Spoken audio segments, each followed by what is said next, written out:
Welcome to our channel, your trusted source of real talk on health and smile care.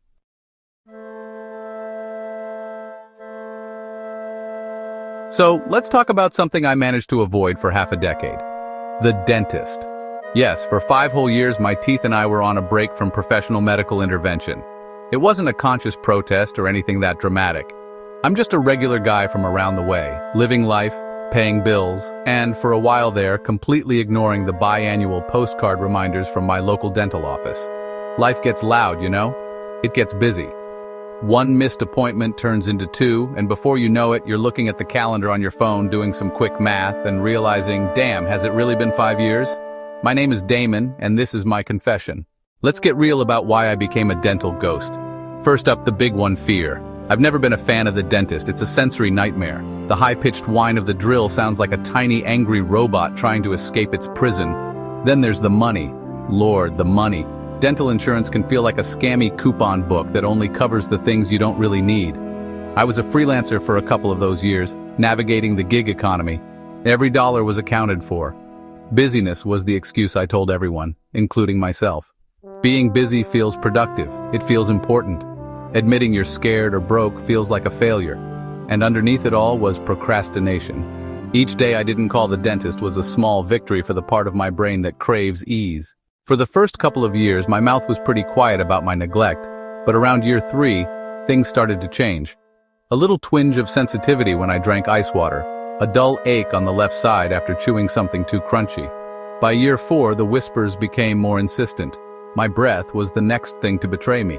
No amount of brushing, flossing, or Listerine seemed to truly banish it. I popped mints like they were Tic Tacs. It was a full-time job managing the evidence of my neglect. Then came the visual evidence. My teeth started to look dull. A yellowish tint began to creep in around the gum line. I started doing that closed-mouth smile, the one that says, I'm happy to be here, but I'd rather not reveal the current state of my dental affairs. The final alarm bell was my gums. They started looking puffy and red. Sometimes when I brushed my teeth, I'd spit and see a little tinge of pink in the sink. I could no longer pretend everything was okay.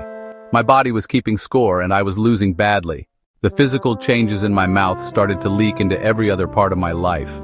Instead of laughing freely, I'd stifle it, turning it into a quiet chuckle. I'd be in the middle of making a point and a thought would flash through my mind. Can they see the yellowing? Is my breath okay? Even my personal relationships were affected. On dates, I felt a profound sense of insecurity. A first kiss is already nerve-wracking enough without the added fear of having bad breath or teeth that look uncared for. It's hard to be charming and witty when a part of your brain is running a constant security check on your own mouth. My friends and family started to notice, though most were too polite to say anything directly. My mom, however, has no such filter. Baby, when was the last time you saw a dentist? Your smile looks tired. It was a gentle critique, but it landed like a punch to the gut. Tired.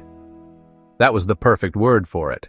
The breaking point wasn't a single dramatic event, but rather the cumulative weight of all the little things. That pain was the final straw. It was a clear, unambiguous signal that could no longer be interpreted as anything other than a problem. The fear of what was wrong finally became less powerful than the fear of letting it get worse. I knew I had to make the call. Picking up the phone to schedule that appointment felt like admitting defeat. I found a new dental office, one with good reviews that specifically mentioned being gentle and non-judgmental. When the receptionist answered, I mumbled my way through it. Hi, I need to make an appointment for a new patient. It's been a while. Walking into that dental office was like walking onto a stage for a play I hadn't rehearsed. I filled out the paperwork, and on the line that asked date of last dental visit, I paused, took a deep breath, and wrote, approx. 5 years ago. It felt like a confession written in blue ink. When the dental hygienist finally called my name, I stood up on shaky legs and followed her back. I sat in the chair and it reclined, putting me in that familiar vulnerable position. So, it's been a little while, huh? No worries, we're just here to see what's going on and get you back on track. The hygienist started with the X-rays, the part where they put that sharp-edged piece of plastic in your mouth. As the images popped up on the screen next to my chair, I could see them, even with my untrained eye. Little dark spots. She was gentle during the initial cleaning, but the scraping felt more intense than I remembered. It was an archaeological dig in my own mouth. Then the dentist came in. He was a younger guy, maybe in his late 30s, with a calm demeanor. He didn't lecture, he didn't shame me. He just laid out the facts like a mechanic explaining what's wrong with a car. The verdict was in: 2 significant cavities that were dangerously close to needing root canals, another smaller one just starting, and a pretty advanced case of gingivitis. Hearing the news was a strange mix of emotions. I felt a wave of shame, of course, but there was also a surprising sense of relief. The unknown was finally known. The vague, shadowy monster of what if now had a name and a treatment plan. The dentist explained everything clearly: what needed to be done, how many appointments it would take, and what the cost would be. Leaving that office was like walking out of a courtroom with a sentence that was tough but fair. When I got in my car, I just sat there for a few minutes and let it all sink in. I had faced the fear, and I had survived. My teeth felt incredibly clean, and for the first time in years I felt a glimmer of hope for my smile. The journey back to good dental health took a few months. It involved fillings, a deep cleaning, and a renewed commitment to my own well-being. But with each appointment I felt better. The pain in my molar was gone. My gums stopped bleeding and returned to a healthy pink. I started to smile again, really smile, without the nagging self-consciousness that had been my companion for years. One of the biggest lessons I learned is how interconnected our health is. Neglecting my teeth wasn't just about my mouth. In my community, we talk about high blood pressure and diabetes, but dental health often gets left out of the conversation. We need to start treating the dentist with the same importance as the doctor. My advice to anyone reading this, especially to those who might be putting it off, is simple. Just go. Find a dentist you feel comfortable with, be honest about your situation, and ask about payment options. Your health is not a luxury, it is your birthright. Taking care of yourself is a revolutionary act. Today, my smile is back. It's not Hollywood perfect, but it's mine, and it's healthy.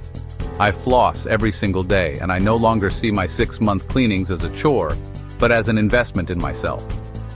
It's never too late to take control of your health, to face your fears, and to reclaim your smile. It's more than just about teeth.